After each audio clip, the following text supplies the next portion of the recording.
The Neonatal Intensive Care Unit of the Karl Heusner Memorial Hospital, since its inception 2 years ago, has been saving the lives of a number of premature babies. For 2018 alone so far, 192 babies have had to receive treatment at the unit. Of that amount, 52% were premature, and of that 52%, 9% could not have been saved due to varying complications. In those unfortunate cases, the preemies were born at 25 weeks and under. As long as the babies are over 28 weeks, we consider them viable or able to live. But the ones who are extremely premature, born like 25, 24 weeks, it's impossible anywhere, right? So overall, I think we are doing good. We have this new unit. I've been here like 2 years now. We have the equipment we need. We have the pumps, the ventilators, that when the babies cannot breathe on their own, we put them on there. We have babies surviving like here 3 to 5 months sometimes before they go home. And that's one of the reasons we have patients coming back today. We call them our graduates because they graduated from here. And so, for the mothers, returning to the NICU with their babies was nostalgic. They recounted the experience, in some cases, months of not knowing the fate of their children, to now accepting that their babies will develop as normal. 6-month-old Jalen Castro is a healthy baby boy after spending over a month in the unit.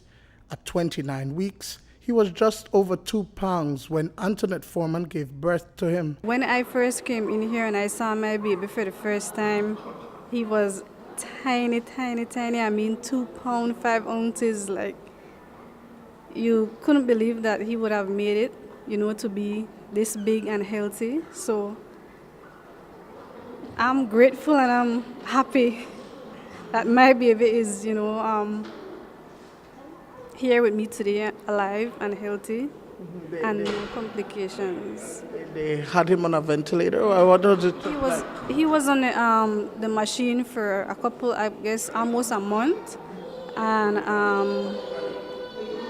he had the tubes in his nose, through his throat. It was very heartbreaking, yes, to see something like that. Plastered across the unit were posters with pictures of the NICU graduates, as well as statements that the health practitioners believed the babies would say while fighting for their lives.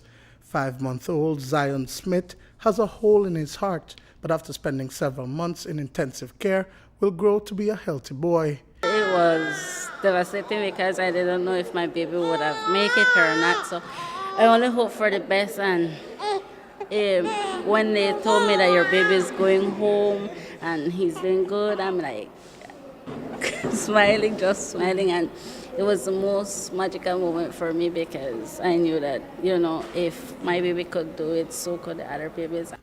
On the occasion of World Prematurity Day, which is celebrated annually on November 17th, 2 of the 10 babies at the unit were released and sent home with their mothers. But according to pediatrician Dr. Ramon Varela, they are also using the celebration to bring awareness on the alarming number of preterm babies. So what is contributing to the rising case of premature births?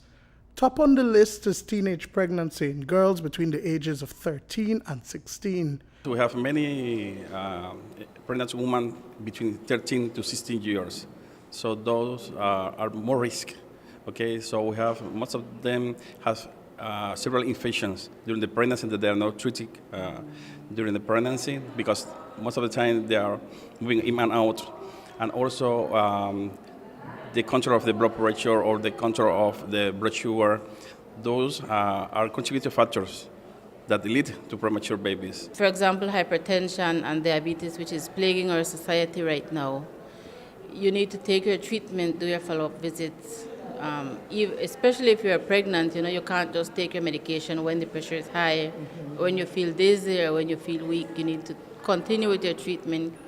No smoking because the drinking of alcohol or too much, the activities of daily living, healthy diet. Duane, Moody for News 5.